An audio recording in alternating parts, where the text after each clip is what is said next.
All right. Shalom, y'all. I like to start off by saying, Call halal Yahweh Bashem Yahushai. This is another lesson.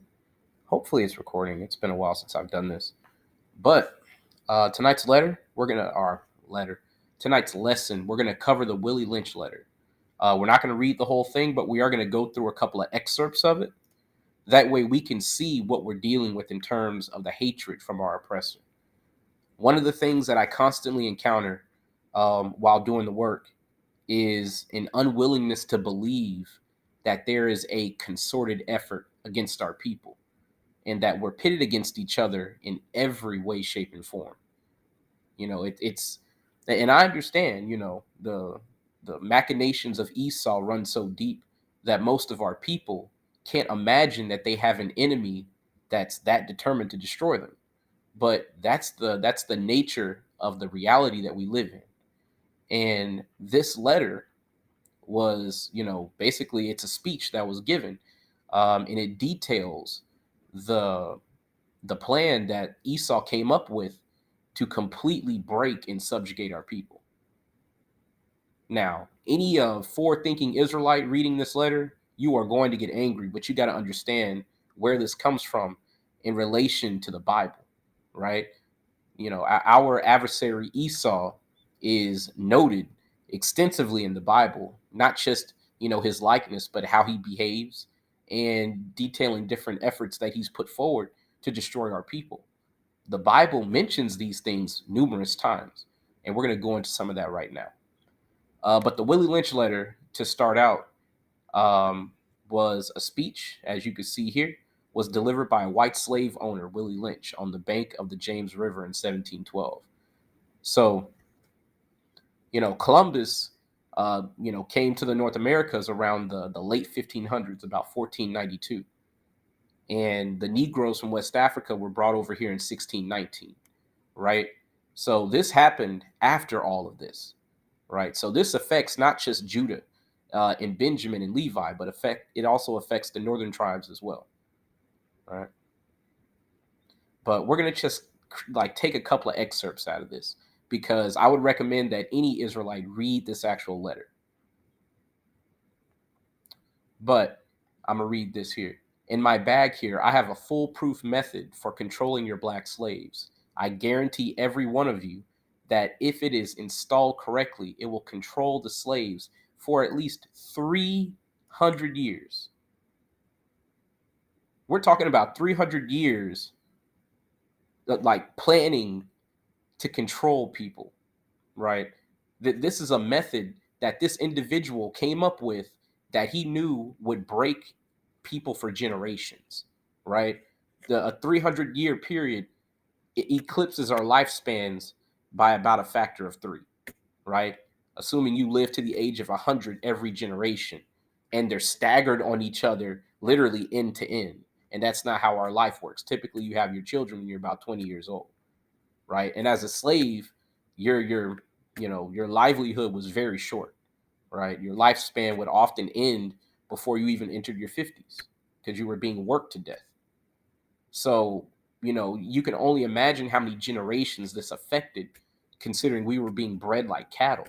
And this is a method that this individual came up with that's so wicked that it would aim to control each successive generation more and more in a tighter grip. Like that's the evil devil that we're facing, right? But my method is simple. Any member of your family or your overseer can use it. I have outlined a number of differences among the slaves, and I take these differences and make them bigger. I use fear, distrust, and envy for control purposes. Now, is that not Esau today? Right? Actually, I don't even have that scripture up, but I'm going to go ahead and pull it. I'm going to go to Job 9.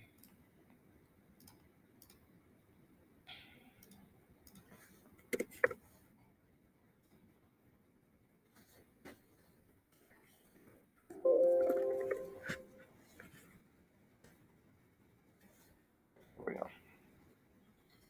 One of the things that we have to acknowledge, right, in this truth is that the the lands that we live in, because I don't want to just include the Israelites in North America, but this entire world is in the hand of our oppressors.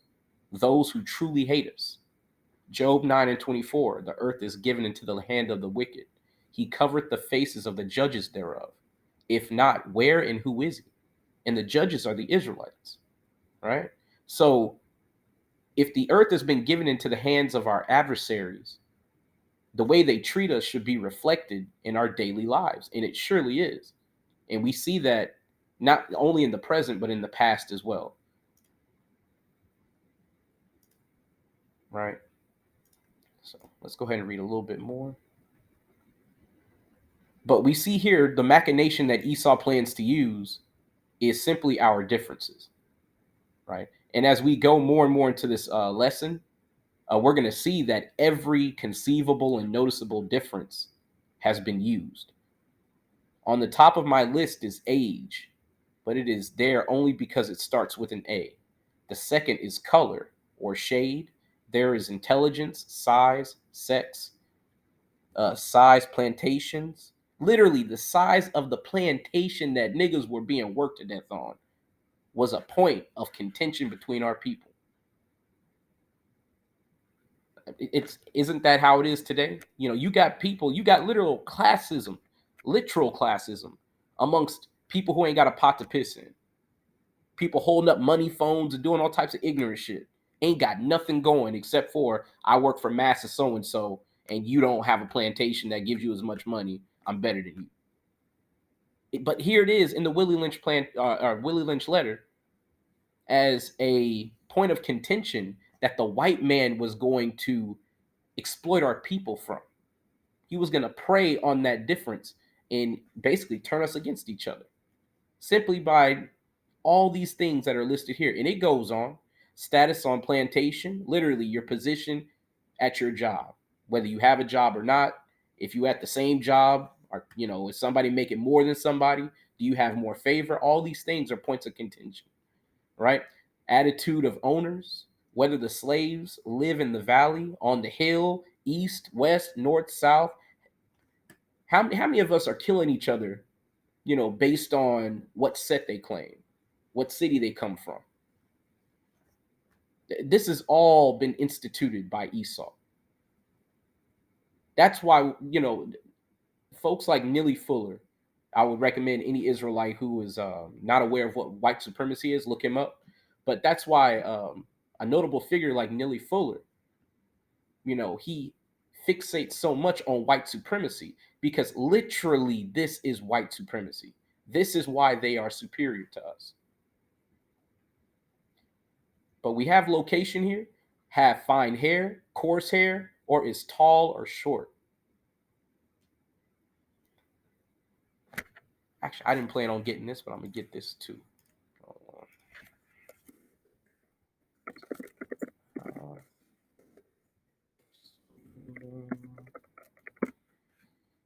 Psalms 55 and 21. So Psalms 55 and 21, the words of his mouth were smoother than butter, but war was in his heart. His words were softer than oil, yet they drawn swords. So we see Esau through a carefully crafted psychological, apparatus here that's being communicated to all the other slave masters. We see that Esau is creating a way to administer smooth words, right? Because no slave is going to even understand what plantation they're on unless they're told. And what sense of pride are you going to have in your plantation when all the horrors of life are happening to you on that plantation unless there's a propagandic tool being used against you? And that is exactly what all this is. But let's go on. So we already see that any type of difference is going to be amplified so that we compete with each other and we make enemies of each other. But let's go down, right? Because it goes into some of the more brutal tactics that they would use to create slave hierarchies on the plantations, right? So let's go ahead and go down.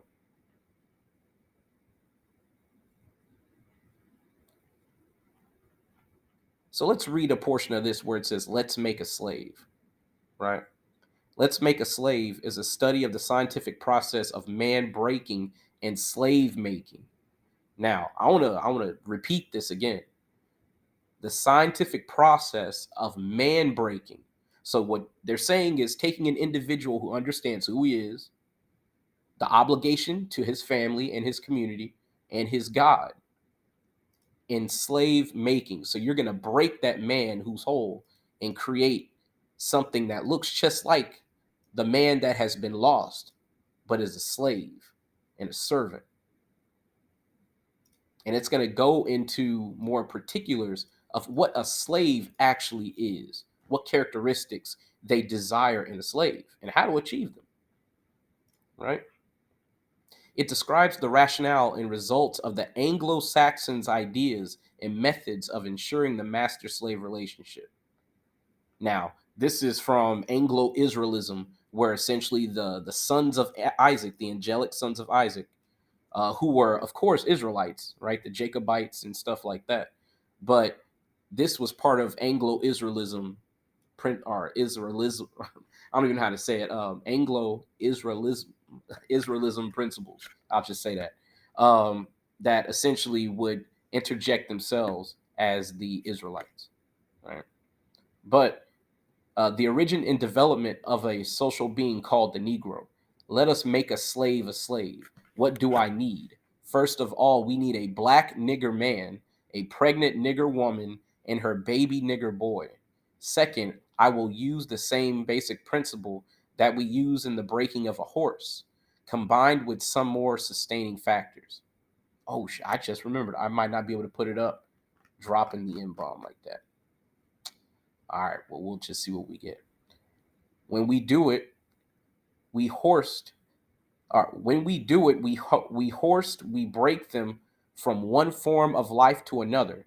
That is, we reduce them from their natural state in nature. So the things that we intrinsically do, right? One of the things that we intrinsically do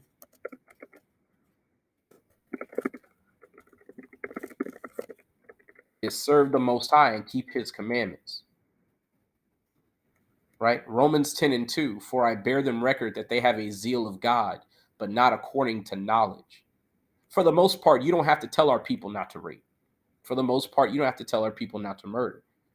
We have a natural proclivity toward being merciful and just and fair.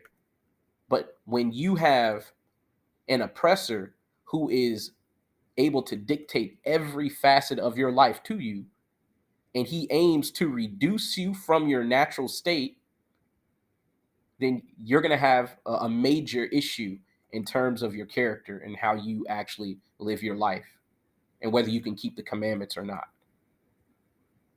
We have to understand what this is. This is a tool, right? This is a system of knowledge that is being communicated from slave master to slave master that would teach a slave master how to break a man and basically take them out of their natural capacity, how they function, how they live, right? Whereas nature provides them with the natural capacity to take their needs and the needs of their offspring, we break that natural string of independence from them and thereby create a dependency state so that we may be able to get from them useful production for our business and pleasure. Now, that's a mouthful. We need to understand what this is saying, right?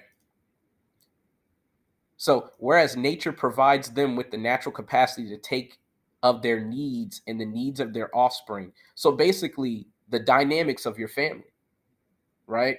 Yes, there are dynamics where you need certain things, whether it be a thing or a response, something tangible or intangible, but you need a relation from family member to family member, father to mother, mother to father, parents to children, children to parents. The dynamic flows of those relations, they plan to compromise those. See, and then we wonder how we're under the curse of Deuteronomy 28 and 54, right? Let me pull that up real quick. Why it's so acute. But we see here, it's literally being outlined in the Willie Lynch paper how they plan to create this very same curse that afflicts our people today. This is Deuteronomy 28 and 54. so that the man that is tender among you and very delicate, his eyes shall be evil toward his brother, and toward the wife of his bosom, and toward the remnant of his children, which he shall leave. What does all this help the white man do? This curse right here. Our familial relations being completely broken and shattered. Well, it helps him do this.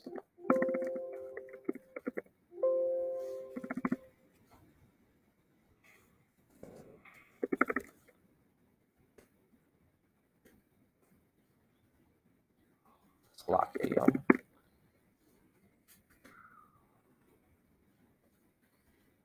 This is going to be Deuteronomy 28 and 51. And he shall eat the fruit of thy cattle and the fruit of thy land until thou be destroyed, which also shall not leave thee either corn, wine, or oil, or the increase of thy kind, or flocks of thy sheep, until he have destroyed thee.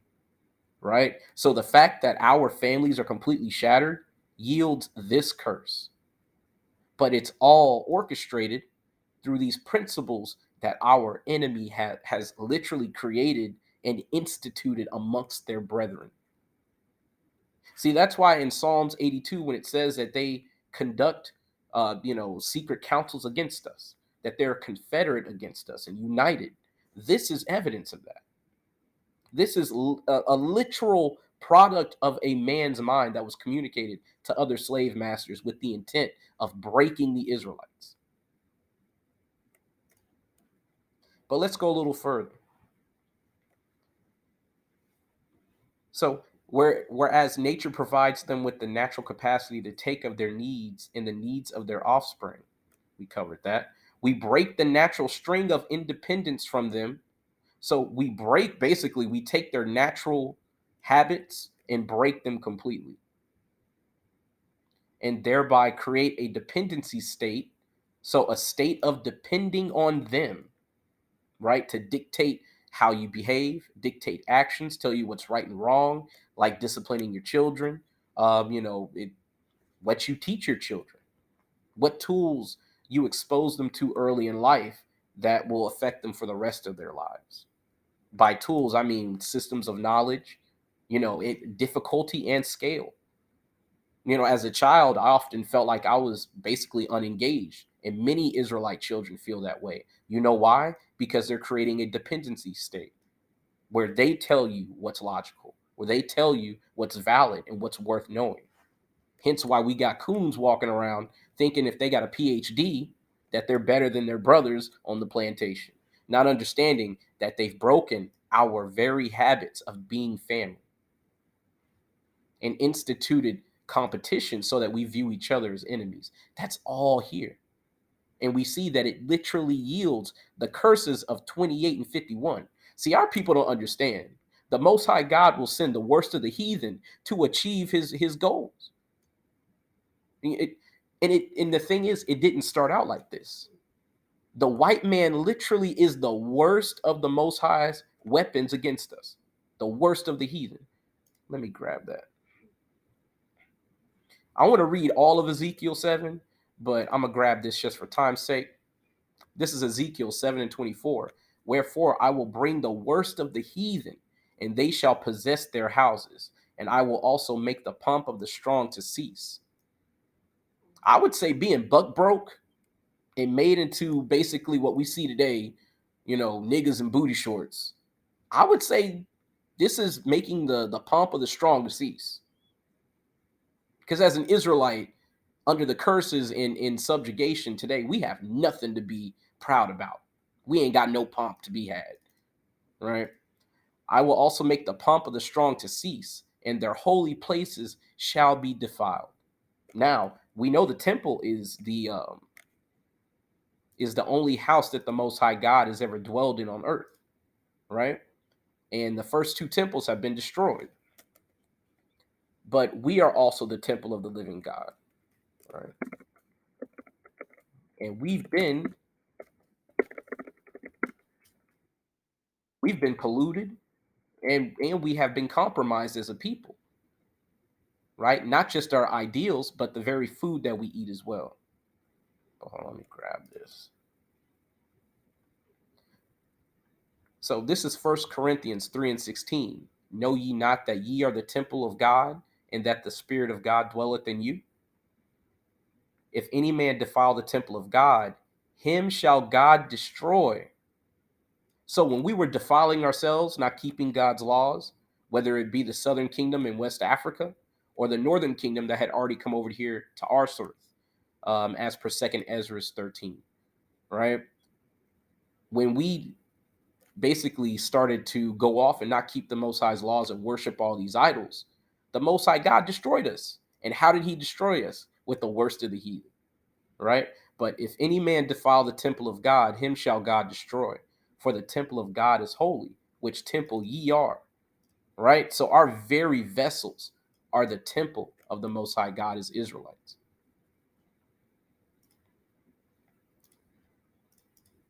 And when you look at how the Willie Lynch letter granulates how to break down somebody and take them from their natural state as a capable individual and creates a slave that is dependent on their master, you see the very words of the Bible made real.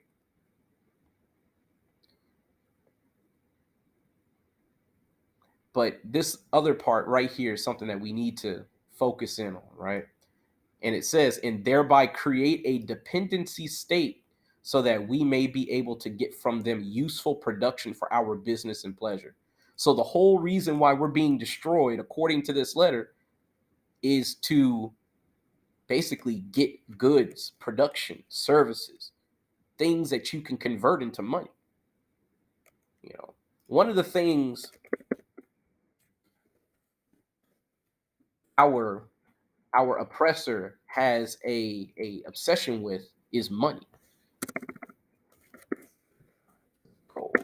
And it shows in how he named his children.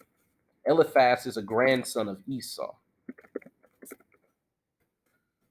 Let me see if I can find it.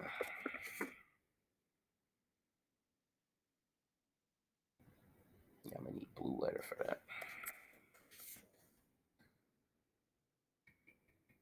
I want to go into the meaning of the word Eliphaz.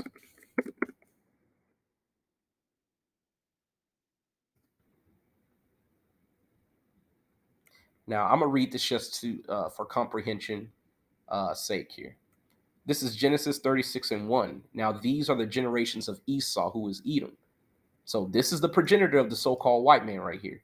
Esau took his wives of the daughters of Canaan, Adah, the daughter of Elon the Hittite, and Aholibama, the daughter of Anah, the daughter of Zibeon the Hivite, and Bashemath, Ishmael's daughter, sister of Nebajoth. And Adah bare to Esau Eliphaz, right? So we see Adah, his wife, bearing a child named Eliphaz. Let's see what that name is. And he also had another son, and Bashemeth bare Raul, just to finish it out. But let's look up the meaning of Eliphaz here, right? We have H464 if you want to look it up yourself. But the meaning of Eliphaz is, my God is fine gold.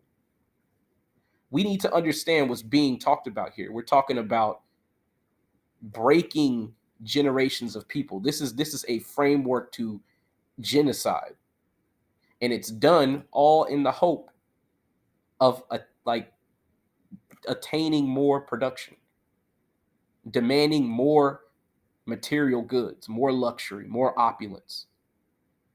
But that's because that is the God of our enemy.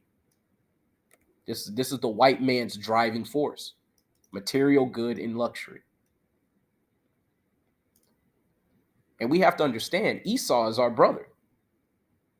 In terms of our progenitors and their relation, they are our brother.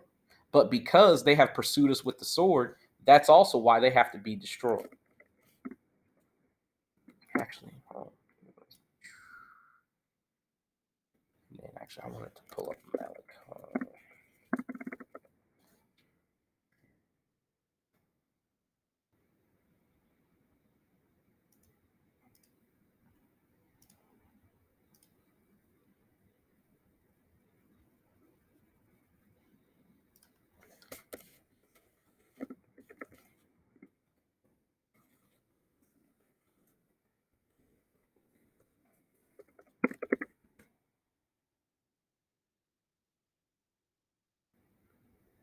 There was something else I wanted to get with that, but yeah, Amos 1 works. But this is why one of the reasons why Esau is going to suffer the punishment to the extent that he is. He's literally the only race of people on the planet that is going to be extinguished completely, as per Obadiah 1 and 18, one of my favorites. Right? But this is why that has to happen. When you look at the Willie Lynch letter, you see hatred on a scale that we can't even begin to fathom. That's why it's such a shell shock to our people when you tell them that the white man is their enemy. But this is Amos 1 and 1. Thus saith the Most High God, for 3 transgressions of Edom, and for 4, I will not turn away the punishment thereof, because he did pursue his brother with the sword, and did cast off all pity, and his anger did tear perpetually, and he kept his wrath forever. One of the things that our people just cannot seem to understand is that there is not enough cooning that you can do, enough shuffling and buck dancing. You can't do a good enough job at your job, at your work. You cannot make them enough money where they will love you, where they will put their sword away and stop pursuing you, where they will put their doctrine away. This is their doctrine. The Willie Lynch letter is their doctrine. There is not enough that an Israelite man or woman or child can do to make them put away this hateful doctrine. That is their intrinsic behavior. And the saddest thing regarding our people is that we're the victims of this doctrine, and we still don't see what's going on to us, not just right in front of us. Many of us are bearing the scars of this treatment, of this indoctrination. Not all of it is physical. Just as the Bible says, the word of his words are smoother than butter. The words of his mouth were smoother than butter. Our people just don't understand what we are truly being oppressed by. But the Most High is going to allow the Edomites to keep opening up on us until we keep his laws. Because this is all happening to us because we refuse to keep the laws of God. Again, Deuteronomy 28 and 68. Actually, there was something else I wanted to grab.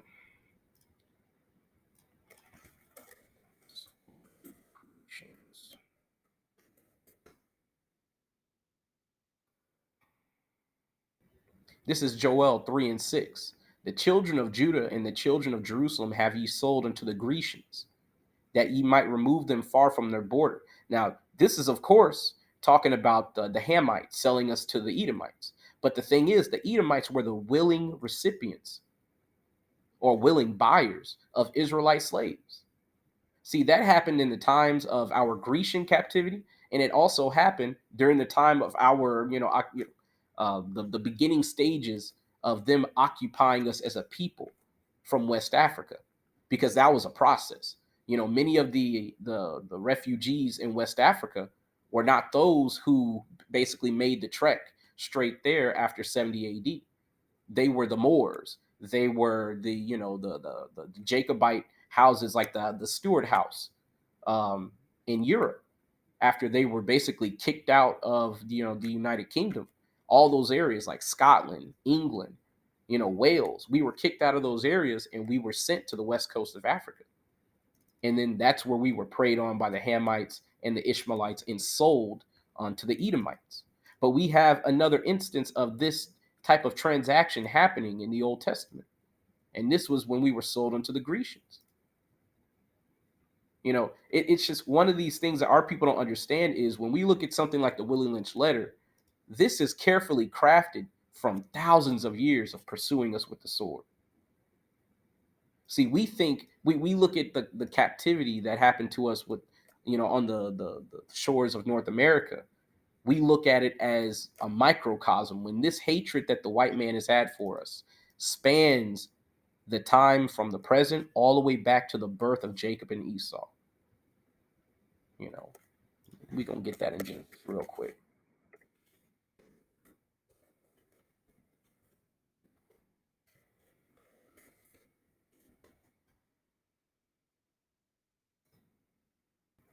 This is Genesis 27 and 41.